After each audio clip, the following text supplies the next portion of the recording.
नमस्कार विद्यार्थी मित्रांनो, तुमचं आर.के.जे. अकॅडमी या यूट्यूब चॅनलमध्ये स्वागत आहे। तर आज आपण पाहणार आहोत जिल्हा न्यायालय भरती 2024 फर्स्ट आन्सर की आलेली आहे आणि सेकंड आन्सर की येणार आहे। नॉर्मलायझेशन बी झालेलं आहे। तर आपण या व्हिडिओमध्ये पुढे पाहणार आहोत कट ऑफ किती मार्काचा लागेल शिपाई हमालसाठी आणि लिपिकसाठी। तर व्हिडिओ शेवटपर्यंत पाहायचा आहे। व्हिडिओ आवडल्यास व्हिडिओला लाईक आणि चॅनलला सबस्क्राईब करायचं आहे आणि तुम्हाला तसेच टेलिग्राम जॉईन करा, तिथे नवीन नवीन अपडेट मिळत राहील। तर चला व्हिडिओला सुरुवात करूया। प्रश्न असा आहे, ज्या उमेदवाराची ऑनलाईन एक्झाम शिफ्ट अवघड होती, मित्रांनो ध्यानपूर्वक ऐका, ज्या उमेदवाराची ऑनलाईन एक्झाम शिफ्ट अवघड होती त्यांचे मार्क नॉर्मलायझेशन मध्ये वाढणार आहेत। खूप खुशखबर आहे मित्रांनो, ज्या उमेदवाराची ऑनलाईन एक्झाम शिफ्ट अवघड होती त्याच विद्यार्थ्यांचे मार्क्स नॉर्मलायझेशनमुळे वाढणार आहेत आणि ज्या उमेदवाराची ऑनलाईन एक्झाममध्ये सोपी होती त्याचे मार्क कमी होणार आहेत। मित्रांनो दुसरा पॉईंट पहा, ज्या उमेदवाराची ऑनलाईन एक्झाममध्ये सोपी होती त्यांचे मार्क कमी होणार आहेत। तर यापुढे प्रत्येक जिल्ह्यासाठी शिपाई या पदाचा कट ऑफ वेगवेगळा असणार आहे। हे खूप महत्त्वाचं आहे।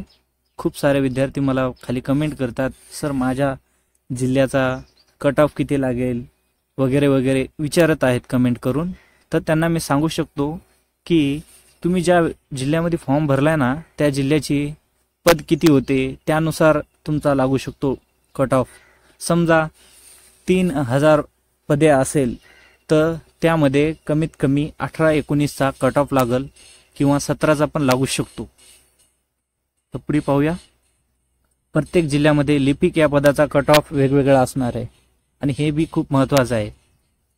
खूप साऱ्या विद्यार्थ्यांनी कमेंट केलेत की लिपिक पदाचा कट ऑफ किती लागणार आहे, तर मी त्यांना सांगू शकतो की कट ऑफ वेगवेगळा असणार आहे। प्रत्येक जिल्ह्याचा पदानुसार कट ऑफ निघू शकतो।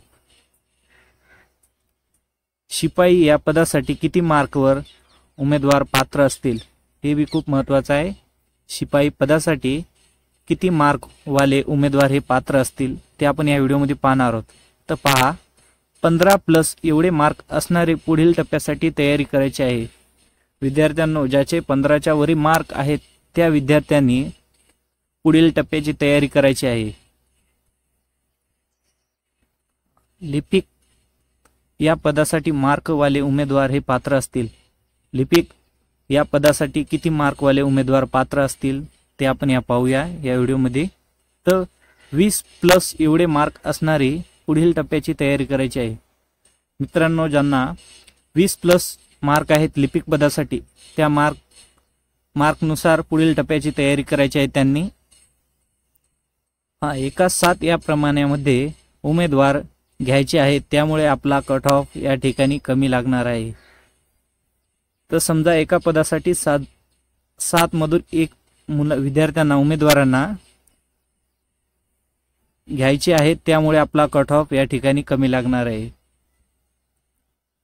शिपाई या पदासाठी 15 ते 20 मार्क या रेझ्यूममध्ये खूप जास्त विद्यार्थ्यांना एवढेच मार्क आहेत। शिपाई पदासाठी मित्रांनो खूप विद्यार्थ्यांना 15 ते 20 या दरम्यानच खूप विद्यार्थ्यांना मार्क पडलेले आहेत, त्यामुळे रेझ्यूममध्ये खूप जास्त विद्यार्थ्यांना एवढे मार्क आहेत। लिपिक या पदासाठी 18 ते 24 मार्क या रेझ्यूममध्ये खूप जास्त विद्यार्थ्यांना एवढेच मार्क आहेत। लिपिक पदासाठी मित्रांनो 18 ते 24 दरम्यान खूप विद्यार्थ्यांना मार्क पडलेले आहेत। परीक्षेमध्ये उत्तरामध्ये खूप जास्त चुका असल्यामुळे प्रत्येक विद्यार्थ्यांना मार्क या ठिकाणी वाढणार आहेत।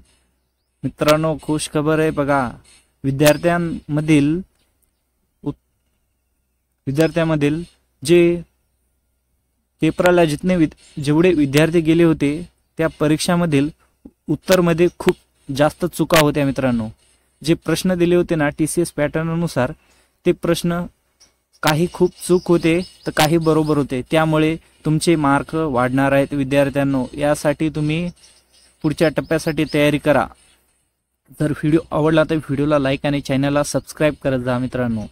आणि ज्यांनी कुणी टेलिग्राम जॉईन नाही केले त्याने टेलिग्राम जॉईन करा, तिथे नवीन नवीन अपडेट तुम्हाला मिळत राहील। चला तर